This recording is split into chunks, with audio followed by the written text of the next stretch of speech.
సుమన్ టీవీలో మీ personal and business promotions కోసం కింది నెంబర్కి కాంటాక్ట్ చేయండి.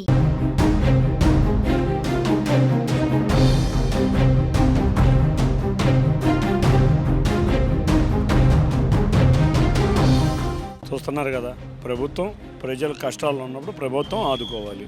నారా చంద్రబాబు నాయుడు గారు ముఖ్యంగా ఎక్కడ క్రైసిస్ ఉన్నా కూడా ఆయన ముందుండి దగ్గర ఉండి ఆ క్రైసిస్ ఉన్న ప్రాంతానికి వెళ్ళి ప్రజల బాధలు కష్టాలు తెలుసుకుని ఏ విధంగా సహాయం చేయాలో ఆలోచించే ముఖ్యమంత్రి. అంతేకాకుండా పవన్ కళ్యాణ్ గారు ఎన్డీఏ కూటమి మొత్తం కూడా ఇవాళ సేవా కార్యక్రమాల్లో ప్రజలకి ఎటువంటి సేవలు అందించాలో ఉన్నారు.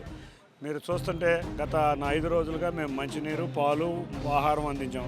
ఇప్పుడు రేషన్ ప్రతి ఇంటికి రేషన్ అందించబోతున్నాం. 179 సచివాలయాలు, 31 వార్డుల్లో ఉన్న 179 సచివాలయాలకి ఒక్కొక్క సచివాలయానికి 3 నుంచి 5 వ్యాన్లు వెళ్ళే విధంగా సహాయం అందించబోతున్నాం. కాబట్టి రిలీఫ్ మెజర్స్ అన్ని రకాల రిలీఫ్ మెజర్స్ ఇచ్చి తడిసిపోయిన ఇళ్ళకు కూడా త్వరలో ఫైనాన్షియల్ ప్యాకేజ్ సార్ ఇవ్వబోతున్నారు.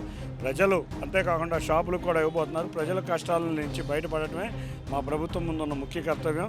తప్పకుండా 5-6 రోజుల్లో విజయవాడ నార్మల్ స్టేజ్ తీసుకొస్తానికి మేమందరం కృషి చేస్తాం.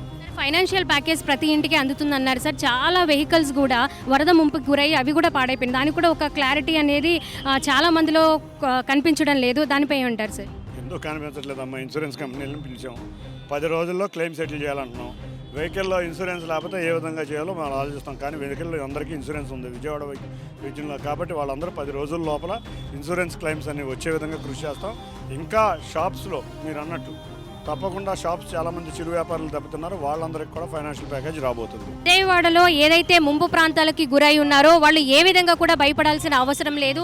అన్ని విధాలుగా కూడా ప్రభుత్వం ఆదుకుంటుంది అని కూడా చెప్తూ ఉన్నారు ఎంపీ గారు. అలాగే ఏదైతే చిరు వ్యాపారులు షాప్స్ కోల్పోయి ఉన్నారో దానికి సంబంధించిన ఎక్విప్మెంట్ పాడైపోయిందో వాళ్ళందరికీ కూడా ఆర్థిక సహాయం అందించడంతో పాటు మరి అలాగే వెహికల్స్ కూడా వాటర్లో మురుగునీటిలో గత 6 రోజులుగా ఉండిపోవడం అవి కూడా రిపేర్ రావడంతో ఇన్సూరెన్స్ క్లెయిమ్ చేసుకోవడానికి వాళ్ళకు కూడా ఏ విధంగా చేసుకోవాలనే డీటెయిల్స్ కూడా ప్రభుత్వం ద్వారా అందుతూ ఉంది. ఏదైతే వాహనాల దగ్గర నుంచి వ్యాపారాల దగ్గర నుంచి ఇళ్లలో ఉండే సామాన్ల దగ్గర నుంచి ఏవైతే కోల్పోయి ఉన్నారో వాళ్ళందరికీ కూడా ఆర్థిక సహాయం అందించడంతో పాటు వాళ్ళకి భరోసా కూడా కల్పిస్తుంది. ఖచ్చితంగా ప్రభుత్వం అండగా ఉంటుంది అని చెప్తూ ఉన్నారు. కెమెరా పర్సన్ వినయ్తో స్వాతి, సుమన్ టీవీ, విజయవాడ.